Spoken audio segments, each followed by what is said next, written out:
जय हिंद दोस्तों, मैं श्रवण कुमार सिंह अपने YouTube channel Shravan coaching classes for defence में एक बार आप लोगों का पुनः स्वागत करता हूं। दोस्तों, माफी चाहेंगे, कई दिन हो गए थे कि वीडियो आप लोगों के लिए मैं बना नहीं पाया था किसी कारणवश से, पर अभी आप लोगों को ज्यादातर वीडियो देखने को मिलेंगे। सबसे पहले मैं इस सीरीज में आज आप लोगों को क्वालिटी के बारे में बताऊंगा।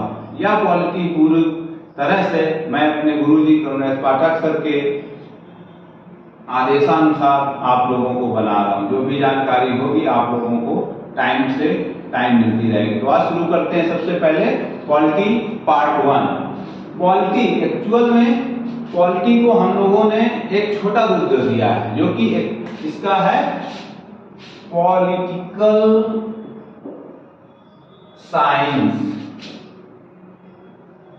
पर जैसा कि हम जानते हैं कि परिवर्तन ही संसार का नियम है, इसी को देखते हुए हम लोगों ने आजकल पॉलिटिकल साइंस को क्वालिटी के रूप में असाइन कर दिया है। तो पढ़ते हैं। क्वालिटी के पहले लेसन में हम पढ़ेंगे डेमोक्रेसी।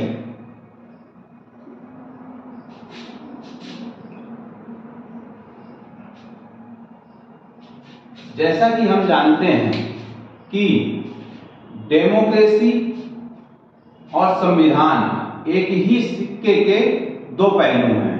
अगर एक तरफ देखें संविधान मिलेगा, दूसरी तरफ देखेंगे डेमोक्रेसी मिलेगी। तो किस प्रकार की डेमोक्रेसी इंडिया में चाहिए? तो सबसे पहले डेमोक्रेसी डेमोग्राफिक शब्द से बना हुआ है, जिसका मतलब होता है जनता या बुनियादी। यहां तक आप लोगों को समझ में आ गया होगा कि डेमोक्रेसी शब्द डेमोग्राफिक से बना हुआ है, जिसका मतलब होता है जनता या बुनियादी। तो अभी इसको हम एक्सप्लेन करेंगे।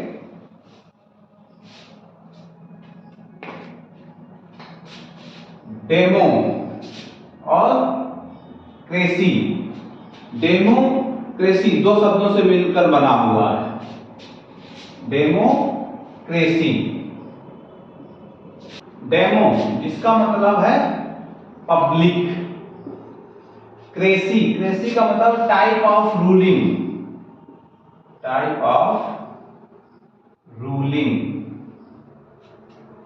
मतलब जनता का शासन। डेमोक्रेसी का मतलब जनता का शासन, और डेमोक्रेसी में जनता का शासन से मतलब है कि वह शासन जो जनता के द्वारा रूल किया जाए। डेमोक्रेसी में जो शासन जनता के द्वारा रूल किया जाए उसको ही डेमोक्रेसी कहते हैं। अगर हम दूसरे शब्दों में कहें तो डेमोक्रेसी का मतलब है कि यहां पे जनता सुप्रीम है, जो भी है जनता के हाथों में है। अब इसी में ले लेंगे लोकतंत्र।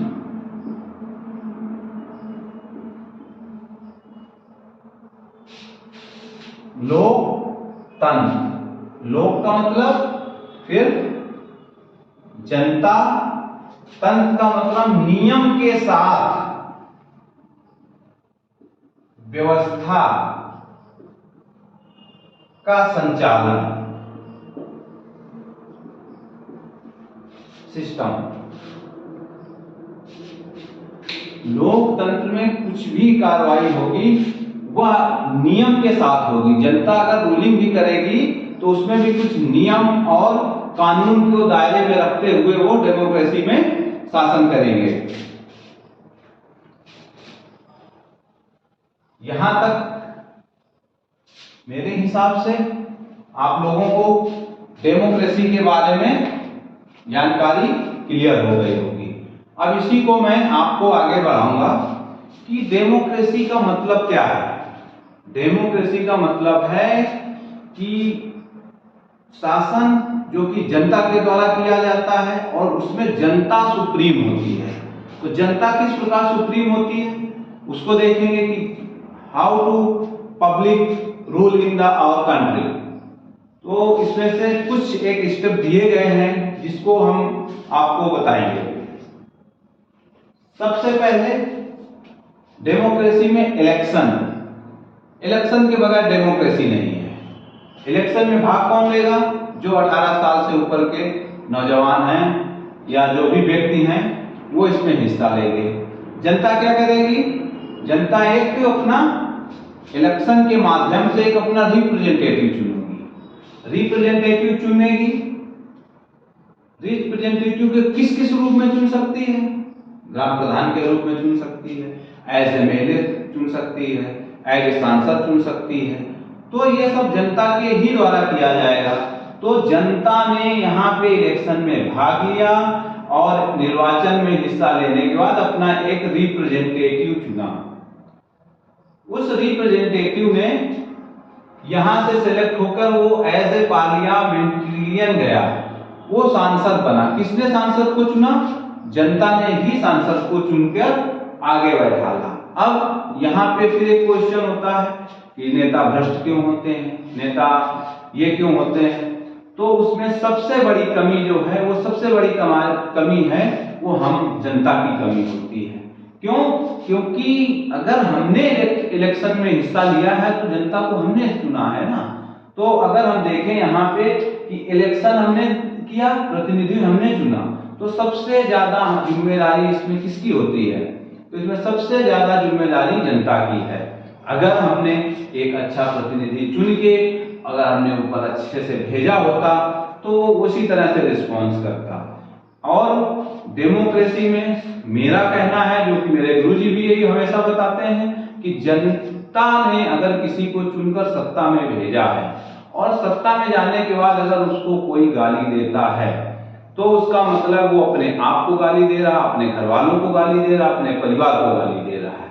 क्यों? आज अगर वो सत्ता में गया है तो वोटिंग तो आप लोगों ने ही उसको यहाँ पे निर्वाचन किया, तभी तो वो चुना गया। तो इसमें गलती सीधे सीधे जो निर्वाचन में हिस्सा ले रहे हैं उनका है। हम लोगों का फार्मूला सीधा सा है। सबसे पहले हम अपना जो भी प्रतिनिधि चुनते हैं सबसे पहले देखते हैं कि हमारे जाति वाला होना चाहिए। उसके बाद देखते हैं कि जात के बाद वो हमारा, अगर हम कहीं पकड़े जाएं या कुछ हम गलत काम करते वो मेरा सहयोग करे। अगर यही हमारी मानसिकता रही तो उसी हिसाब से आपको रिप्रेजेंटेटिव मिलेंगे, फिर उनको गाली देने से कोई मतलब नहीं है। तो यहाँ तक मेरा कहने का मतलब है कि इलेक्शन में हिस्सा लें और अपने विवेक के अनुसार अपना प्रतिनिधि चुने। फिर रिप्रेजेंटेटिव चुना, वो एज ए पार्लियामेंटेरियन गया। अब पार्लियामेंटेरियन कहाँ जाएगा? उसके लिए तो चुन के हमने भेजा है, उसके लिए कोई जगह होगी। उसको जहां पे ये सांसद जाएगा उसको बोला जाता है संसद। यहीं पे क्वेश्चन होता है कि सबसे पावरफुल या सर्वोच्च कौन होता है?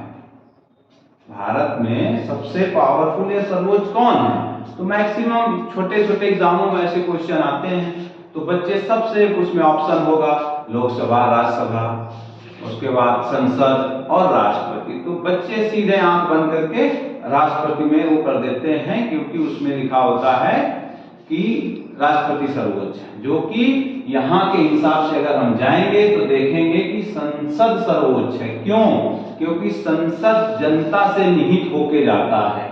संसद बनने के बाद जब वो संसद में बैठता है तो वो हमारा रिप्रेजेंटेशन करता है, और रिप्रेजेंटेशन करने के बाद वो एक सर्वोच्चता हासिल कर लेता है।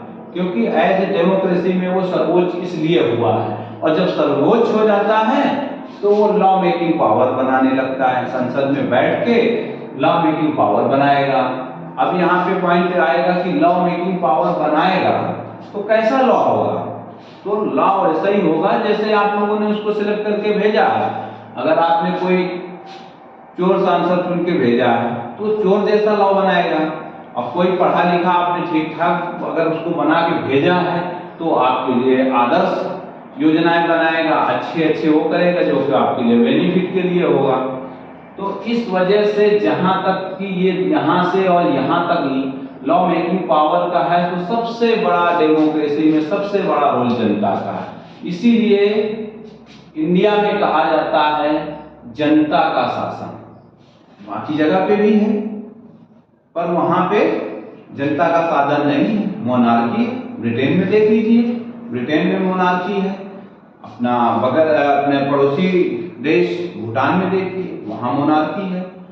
तो ऐसे ऐसे करके कई देशों में सब अपना अलग अलग सिस्टम है, पर जो इंडिया का है सबसे सुप्रीम कहेंगे कि सबसे सुप्रीम व्यवस्था जो की दी गई है वो दिया गया है। तो डेमोक्रेसी में निर्वाचन से लेकर पार्लियामेंट तक का बहुत बड़ा रोल है। दोस्तों, पर ये व्यवस्था आज की नहीं है, ये व्यवस्था स्वतंत्रता से पहले से शुरुआत हो गई, जब हमारा संविधान बनना शुरू हुआ था।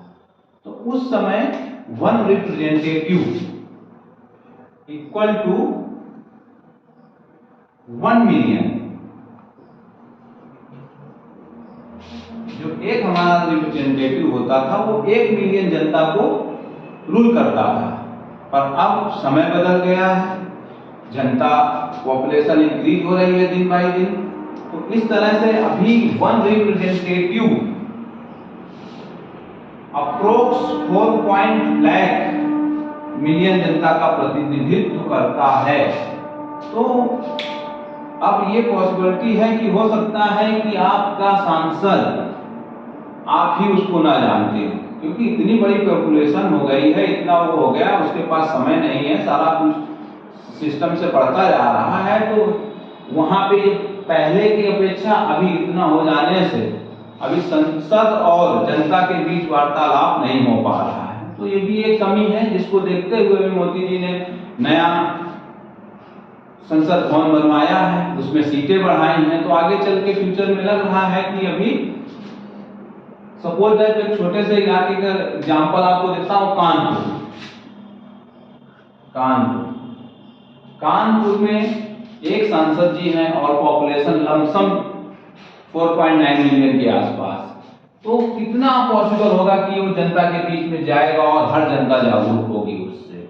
इन्हीं सब चीजों को मद्देनजर रखते हुए मोदी जी ने अभी नई संसद भवन का निर्माण किया है, न्यू पार्लियामेंट।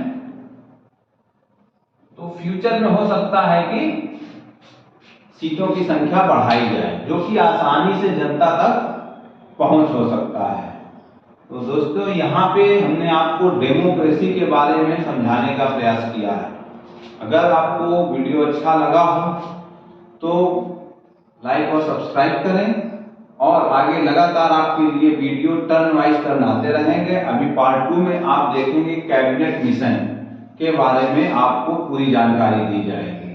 जय हिंद दोस्तों, यहीं से वीडियो को समाप्त करते हैं, मिलेंगे नेक्स्ट वीडियो में। जय हिंद।